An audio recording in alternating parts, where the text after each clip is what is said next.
Welcome back to the Deep Dive, your shortcut to being genuinely well-informed. We take the stack of sources you provide, and we extract the most vital, insightful, and frankly unforgettable knowledge nuggets. And today we are doing a full immersion into what has to be one of the most competitive, politically charged worlds out there, elite college hockey. It really is. Our mission today is to get into the details because these sources are phenomenal. They're not just about sports. Not at all. This is a detailed, character-rich study of inherited versus, chosen identity. We're looking at a system, high-stakes college athletics, that demands public perfection, even as the athletes themselves are battling some catastrophic private trauma. Exactly. And we are focusing on two central figures whose lives just collide violently. You've got Gigi Graham, who is shouldering these colossal expectations of a legendary hockey family dynasty. The Hockey King's daughter. The one and only. And then there's Ryder, a supremely talented transfer student who is actively burying a past that, once it's revealed, it explains everything about his intensity and his guarded nature. And the context for all of this, which is just crucial for understanding the tension, is this immediate, volatile political environment. It's all created by a major university merger between Breyer and Eastwood. So the team isn't unified at all. Not even close. It's a forced amalgamation of rivals, and everything they do is scrutinized by media, by donors, and, by the ghost of past glory. Our goal for you today, the learner, is to unpack the surprising and often contradictory connections between severe personal adversity and incredible public athletic success. Yeah, we're going to examine in detail how identity, the name you're given, the name you choose, how that dictates performance and trust and vulnerability. Prepare for those definitive aha moments, because we are diving deep into what happens when public rivalry, filled with contempt and aggression, is actually just a fragile mask for a really profound, necessary private intimacy. The story is dense, it's dramatic, and it's surprisingly human. Okay, let's unpack this. We have to start where the first battles were waged, the ice rink itself. The perfect place to start. When we talk about Gigi Graham, we are immediately talking about legacy. I mean, you can't escape it. She is the daughter of two wildly successful people. Right. Garrett Graham, a Hall of Fame, now retired professional athlete, he's literally known as the Hockey King. The Hockey King. And her mother, Hannah, is an award-winning songwriter. So that level of celebrity and achievement, it doesn't just cast a shadow. No, it's a spotlight that just burns. It's an impossible weight to carry, and you can see how it dictates her entire trajectory. The sources show her childhood aspirations were, they were completely defined by her father's career. Her initial goal, the ultimate goal for her as a kid, was winning the Stanley Cup. Which is fascinating because as a young female athlete, the moment she realized that the NHL was, realistically not an option for her gender, she didn't moderate her ambition. Not at all. She immediately pivoted to the single highest achievable goal within the sport. Olympic gold with Team USA. That relentless, unyielding focus is, that's the core of who she is right now. And this ambition, it makes the constant public reminders of her father's success just toxic to her. Completely. The sources repeatedly emphasize this nickname she despises, and it follows her everywhere. Stanley. Or even the abbreviated dismissive Stan. It's not a compliment, is it? It's not. It's a constant tether to his past, and it implies she can only exist as, a feminine version of him. That must be psychologically exhausting. And it gets worse because this identity burden is so ingrained that even her mother, her own mom, occasionally slips up and calls her Stan. Ooh. And Gigi interprets that as a deep, subtle act of betrayal. It suggests that even the people closest to her see her through the lens of her father's career. And you see this stark contrast when you look at how her family treated her twin brother Wyatt. He was immediately given the nickname Champ. Champ, no ambiguity there. None. He's the conqueror, the winner. The source material describes Wyatt as a ruthless bubble destroyer, suggesting a kind of inherent, unapologetic entitlement that Gigi just wasn't afforded. That's a phenomenal insight. She had to earn her name. He was just given a title. And she is constantly fighting to define herself, which explains her highly specialized approach to the game. She is not just a hockey player. No, she's an elite figure skater. We see her practicing these really advanced moves like Ritbergers and intricate pirouettes. And she integrates those skills directly into competitive hockey. This isn't just cross-training, this is a tactical advantage for her. How so? She uses that figure skating precision, the edge control, the spins, to achieve these hyper-efficient movements. It allows her to change direction faster and maintain superior control in really tight spaces. So that figure skating background is why she moves so uniquely on the ice. It's her signature weapon. It's her whole strategy in pursuit of that Olympic roster spot. So she is defined by her Olympic focus, fueled by a relentless drive to escape Stan. And then she meets her mirror image in intensity. And that first encounter is, well, it's perfect. Early morning, they both believe the ice is theirs alone. The atmosphere is instantly volatile. Tell me about Ryder's presence. It's overwhelming. The source material describes him as tall, absolutely towering over her, and possessing this perpetually sinister look. But it's his aesthetic details that are so striking. The eyes. Those incredibly hard, striking, sapphire blue eyes. And there's a surprising nugget of information about his voice. Yeah, this is great. It's noted as being so deep and resonating that he sounds like he should be singing country ballads on a porch in Tennessee. It hints at a hidden, maybe soulful side that is completely at odds with his aggressive facade. But the initial interaction, I mean, it is pure, unadulterated confrontation. He accuses her of having the wrong schedule, and he instantly dismisses her by suggesting she's there for figure skating practice. So he reduces her complex, elite training into a stereotype. He's invalidating her serious hockey commitment from the jump. And then comes the nickname, the one that defines their initial hostility, Balkanigan. Which translates to prom queen or ball queen. It's a targeted jab. It's at her perceived privilege, the legacy, and this whole notion that she's merely a decorative figure associated with the sport, not a serious competitor. It's a defense mechanism on his part, isn't it? He's using contempt to keep the untouchable elite at bay. Absolutely. But Gigi's response is phenomenal. She immediately recognizes this is a test of wills, and she refuses to yield. She stays on the ice. And crucially, she skates counterclockwise out of pure spite. Exactly, forcing him to adjust. And then she performs these highly technical spins directly in his path. She is deliberately fouling his practice, staking her claim through this, passive-aggressive brilliance. She also immediately weaponizes his anonymity. Yeah. She deliberately calls him Braden or Carter, these generic common athlete names. Which forces him to drop his facade and reveal the name he insists on. Ryder. She makes him define himself on her terms. That moment when he reluctantly reveals his name, that's when the dynamic shifts even further, right? It does, because Ryder realizes she's Gigi Graham, the daughter of the Hockey King. The source describes his sapphire eyes darkening, his whole demeanor shifting from general annoyance to this specific, targeted hostility. He recognizes the immense political consequence of this encounter. Yeah, and that intensely personal rivalry we just witnessed on the ice is perfectly mirrored in the disastrous team culture they're both forced into, fractured entirely by that Briar and Eastwood merger. Let's talk about that, because Coach Jensen is essentially managing two hostile independent armies forced to wear the same colors. And his coaching philosophy is less about mentorship and more about brutal control. Jensen runs an exceptionally tight cam, and it's characterized by open profanity. The sources detail that he actually writes the German phrase Ficht euch, which translates to a very aggressive AVO right on the whiteboard. And that's a standing, non-negotiable team rule. It sets an immediate tone of intensity, but also desperation. Alongside no fights on campus grounds, a rule they immediately violate, there is one utterly bizarre, non-negotiable rule that really speaks to the level of control Jensen maintains. I love this detail. An absolute 20-year ban on team mascots. Why? The source mentions the ban is due to an unfortunate incident involving a farm animal 2 decades prior. A farm animal? A farm animal. And the fact that this ridiculous decades-old incident still dictates policy today shows 2 things. First, Jensen's iron grip on anything he perceives as a potential distraction. And second, the institutional memory of chaos at this program. They are terrified of anything spontaneous or potentially disruptive. And the consequences for losing aren't just extra conditioning, they are psychologically humiliating. Oh, yeah. Losing teams face these mandatory, despised, and deeply awkward team-building activities, often run by the Laredo siblings, Nance and Sheldon, who are described as sickeningly cheerful. Focused on nurturing the soul of the team. And this forced, saccharine positivity is exactly the opposite of what these hyper-competitive, aggressive athletes want.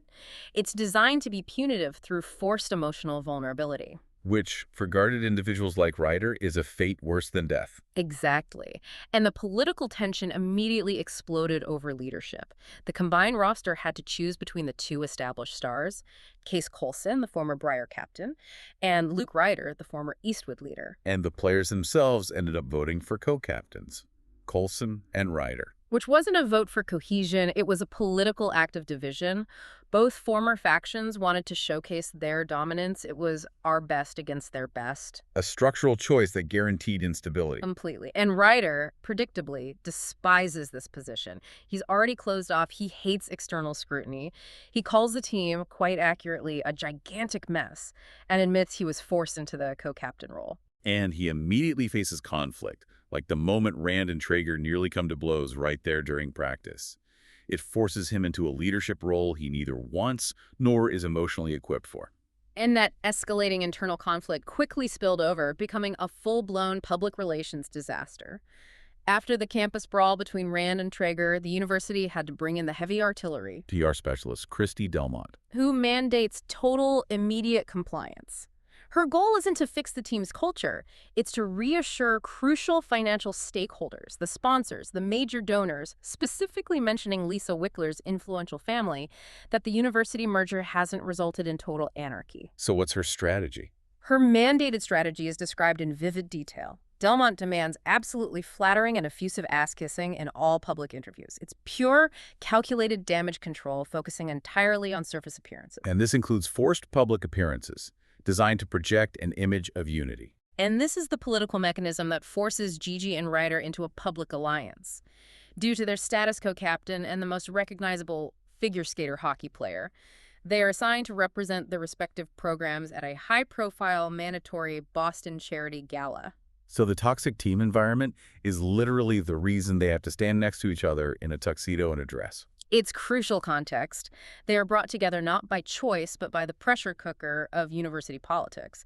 But to understand why Ryder is such a volatile, controlled individual ready to snap at the press or a prom queen on the ice. We have to spend significant time delving into the trauma he is trying so hard to hide. Exactly. That kind of closed-off intensity and immediate aggression isn't just about hockey. It's a profound defense mechanism. Okay, let's peel back the layers.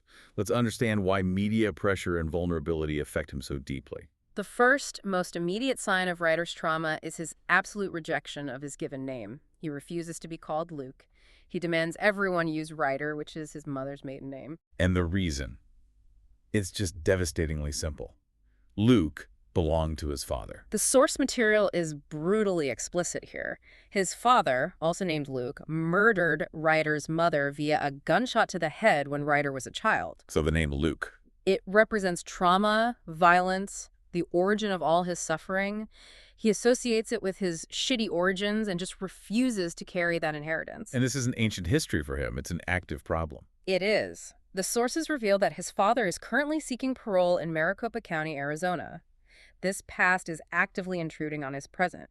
The prosecutor, a guy named Peter Green, contacted Ryder for a statement, which is a requirement of the legal system. But Ryder maintains absolute distance. He vehemently refuses to provide an in-person statement or attend the hearing. To him, his father is a ghost, a non-entity, and engaging with the legal process would be giving that trauma power over him again. He has spent his whole life trying to run from that name and that narrative. His childhood following the murder was just defined by this relentless grinding instability.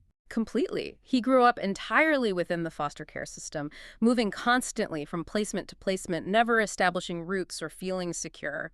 This instability led to some coping mechanisms that are, almost heartbreakingly practical. He adopted a habit of owning minimal possessions. He lives out of a duffel bag. And he has this phrase for it. Sachen sind überbewertet. Things are overrated. But this isn't some, philosophical statement about minimalism. It's a survival mechanism. He kept minimal possessions purely to prevent them from being stolen or from becoming a source of conflict and fighting with other kids in the homes. If he didn't own anything of value, he couldn't be robbed and he wouldn't be punished for fighting over a lost item. Exactly. And his famous, almost obsessive cleanliness, that was also survival. It was a preemptive defense. How do you mean? Well, foster parents were often looking for any excuse to discipline, punish, or simply remove a child who caused trouble. By being spotlessly clean and ordered, he removed one of the primary justifications for getting into trouble. It's the constant fear of being disposable that shapes his personality. And the North Carolina incident when he was only 10 years old, I mean, that illustrates this perfectly. It's one of the most devastating nuggets in the source material. It really is. It feels like the psychological inflection point that solidified his self-reliance. A foster family took all the kids on a trip to Myrtle Beach. While stopping for gas in North Carolina, they just forgot Ryder. They forgot him. They pulled away, leaving a 10-year-old child standing alone by the pump playing a video game, expecting them to realize he was missing and return immediately. He waited for several hours. Several hours. That's not just an oversight. That's neglect that reinforces this idea that he is an afterthought. Precisely. Eventually, the gas station attendant called the police. But the worst part, when the foster family finally returned, instead of being met with comfort or apology, Ryder was met with severe physical discipline. They punished him for it. The husband, the sources note, liked to use the belt for causing the incident, effectively punishing the victim for the oversight of the adults. So the lesson learned there is just brutal. You are disposable, and if anything goes wrong, it is your fault. And it solidifies his worldview that foster children were always second-class citizens compared to the foster parents' biological children.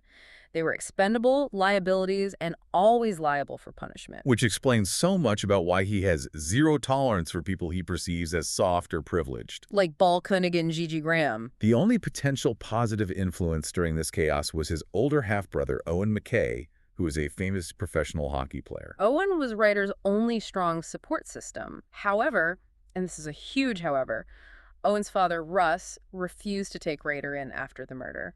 Because Ryder was not biologically related, he essentially chose to abide by biological purity over protecting a child. Gigi later calls this act cruel, and she's right.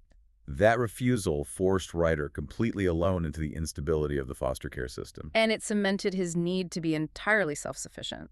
So you have this genius athlete driven by trauma, defined by his absolute need for control, and now he is forced into proximity with the ultimate symbol of the privilege and legacy he despises, the daughter of the Hockey King. And the shift from that intense rivalry to intimacy, it starts with a pragmatic, almost clinical move. Gigi initiates it. She does. She demonstrates this kind of strategic humility.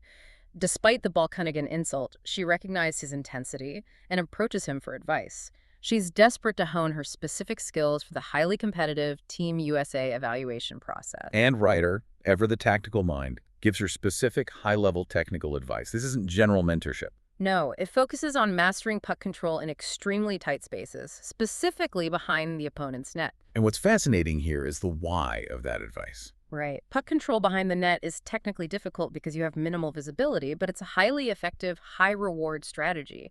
It draws both opposing defenders onto you, which effectively isolates the goalie, and opens up passing lanes for teammates crashing the net. It reveals his high hockey IQ and his understanding of selfless playmaking strategy. But his motivation is still transactional, and it links back to his career ambitions. He agrees to help her because he wants Gigi to put in a good word for him with her father, Garrett Graham, who recruits NCAA players for the prestigious Hockey Kings Junior Camp alongside former NHL star Jake Connolly. So it's an exchange of expertise for access. The tension continues building until that mandatory Boston Country Club gala, the PR nightmare, mandated by Christy Delmont. This is the moment the physical attraction which had been simmering under the hostility just ignites.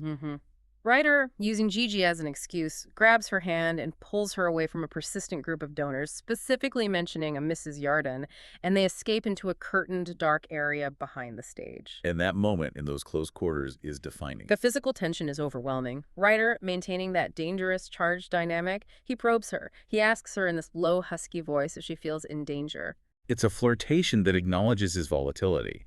It's mixing genuine physical desire with a hint of menace.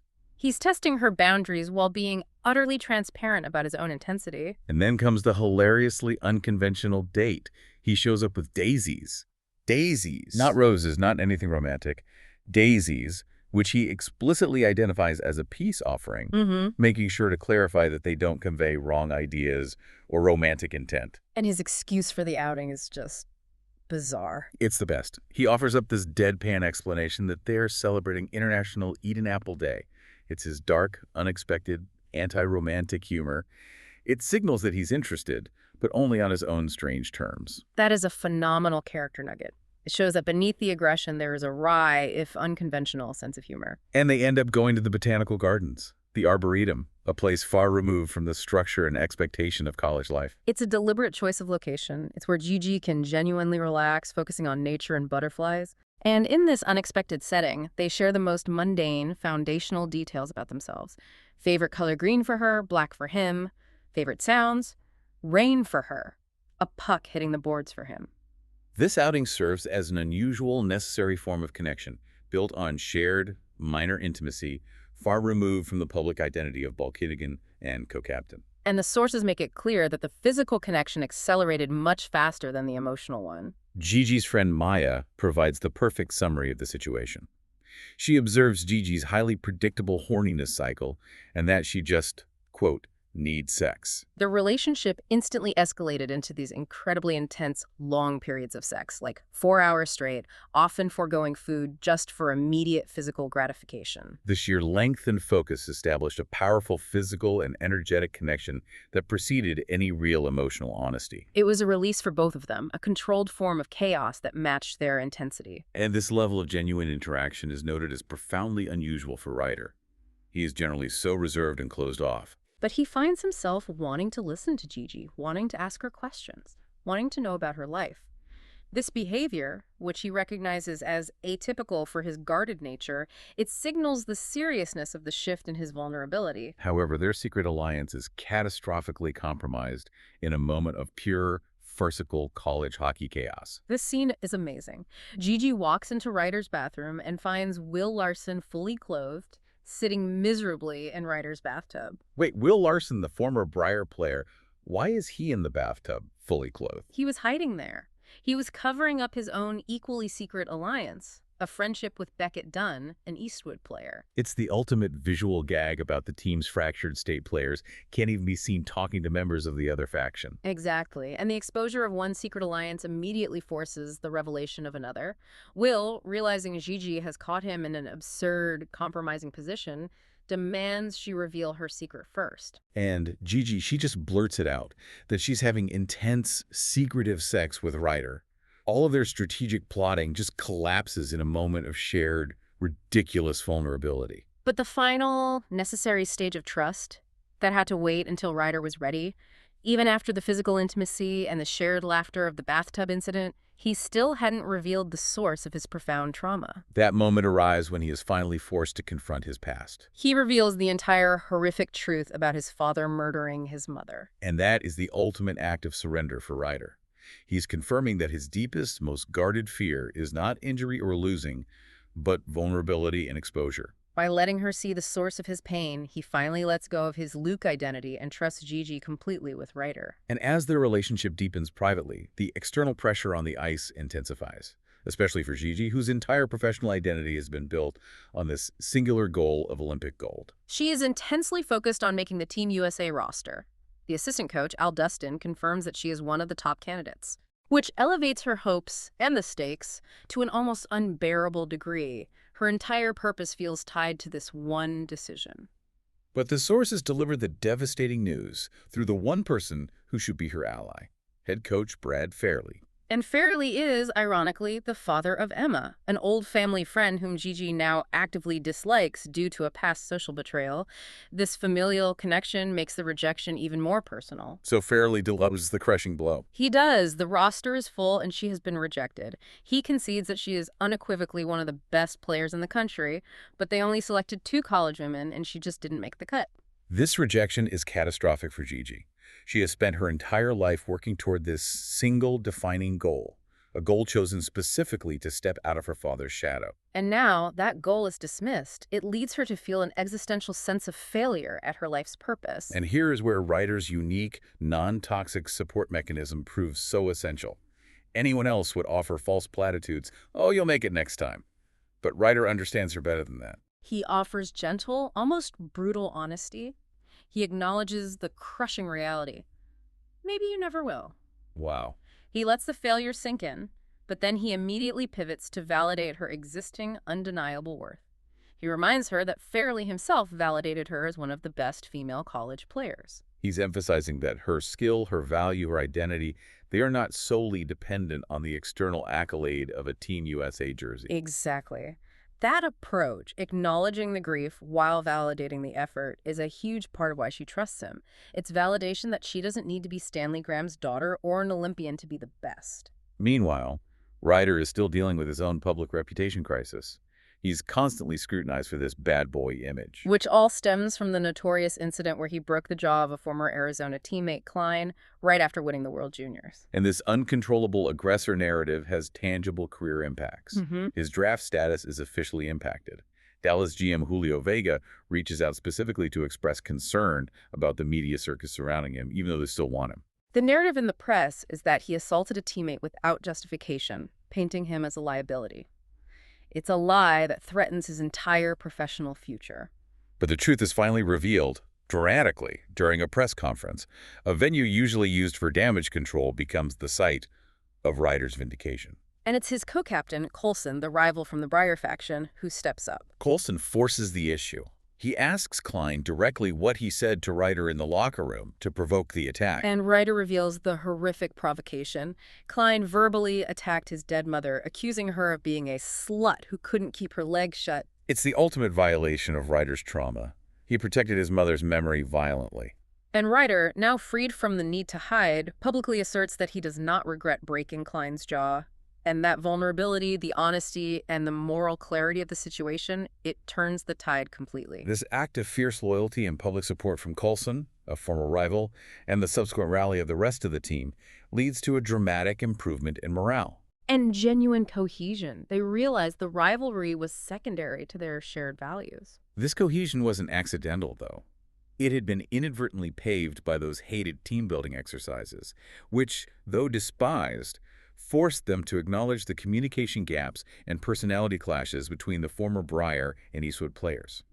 But the true emotional turning point, the real bonding moment, was the shared, miserable experience of the overnight wilderness stranding, which was forced upon Ryder and Coulson together as part of a punishment. forcing them to rely on each other to survive, forging a genuine bond outside of the highly structured hockey environment. Following that ordeal and the press conference vindication, Coulson finally admits that the tension was caused by both sides and publicly calls for unity, praising the strategic play of the Eastwoods. The political divide is finally collapsing. And the result of this unity is immediate, spectacular success. The men's team achieves victory in the Froze for the national championship. This isn't just a win, it's the symbolic end of the merger war. Jensen's strategic adjustments, focusing on team defense and puck control, likely influenced by Ryder's style, they pay off spectacularly. And the celebration photo becomes iconic. It's Ryder with his arms raised in victory, no longer the volatile pariah, being spontaneously embraced by Coulson. That image is captured and published nationwide in Sports Illustrated. It symbolizes the replacement of public rivalry with shared, earned achievement. The team achieved in unity what they never could in factionalism. And the path from secret intimacy to ultimate binding commitment for Ryder and Gigi is just as sudden, impulsive, and entirely consistent with their high-stakes, dramatic personalities. They spontaneously marry in Las Vegas. It's the ultimate impulsive decision that flies in the face of all their careful planning to hide their relationship. Ryder later reflects on the moment, and he clarifies the depth of the impulse. He realized there was simply no one else he wanted to hold hands with for the rest of his life. It was a choice rooted not in tradition, but in their deep, shared personal connection and the mutual relief of finally finding safety in another person. But the announcement of the marriage is, predictably, forced and public. It destroys the secret they had so carefully guarded. It happens during a high-pressure game. Gigi suffers a temporary injury. Her helmet flies off after a fall. She loses her breath but avoids a concussion, and she is immediately pulled to the locker room. Ryder, witnessing the injury and driven by panic, is determined to reach her immediately. He pushes past security guards, completely shedding his co-captain facade. And publicly shouts the definitive proclamation, "That out there is my wife." The secret is violently exposed, forcing both their families and the media to deal with the immediate, overwhelming reality. The immediate private family fallout in the locker room is a profound study in contrasting emotions. Gigi confirms the news to her family, Garrett, Hannah, and Wyatt. And Hannah, her mother, provides the instant necessary emotional anchor for Ryder. She is instantly accepting, embracing Ryder, and offering him unconditional maternal support, welcoming him into the family without a single question or hesitation. This acceptance is overwhelming for Ryder. You have to remember, he grew up entirely without a mother figure, defined by the violence of losing her. This kindness, this unconditional maternal support from Hannah is so profound that Ryder, the intensely guarded, closed-off athlete, becomes emotionally overwhelmed and cries. It's a moment of profound, necessary healing. Garrett's reaction, however, is far more complex and initially devastating to Gigi. Garrett, the hockey king, reacts with total, expressionless silence. And Gigi finds the silent treatment far more frustrating and painful than if he had simply yelled in anger. It forces her to confront the depth of his unspoken disappointment. He eventually reveals the source of his pain, though. He does. He admits that his silence wasn't due to hating Ryder or disapproving of the marriage. It was rooted in the loss of a cherished father-daughter moment. He had always dreamed of walking her down the aisle and dancing at her wedding. His pain was about the disruption of a tradition he had anticipated his whole life. It's a crucial insight. His silence was self-focused grief, not condemnation, which allows Gigi to begin repairing that breach. Post-announcement, the relationship becomes public, and it's embraced by those around them, shifting the narrative from scandal to romance. Gigi's teammates find the chaos and the impulsive marriage fantastic. The sheer romance of the declaration helps solidify team cohesion even further.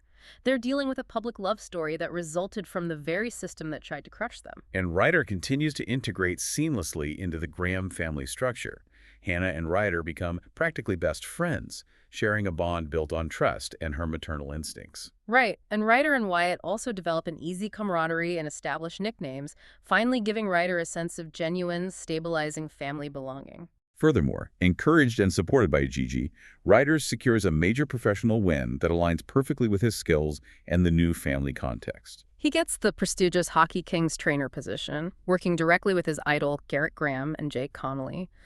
Gigi rightly labels this culmination of events, marriage, family, career validation, a hat trick of good news. The story concludes with Gigi confronting her father one last time, explaining the necessity of their choice.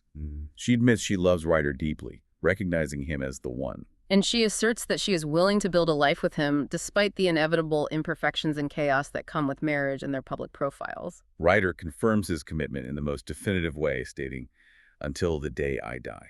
Their future is secured. They plan to move in together in Hastings after the semester and are planning a honeymoon to Italy, signifying a life built on shared choices, profound trust, and a future entirely separate from the trauma of the past.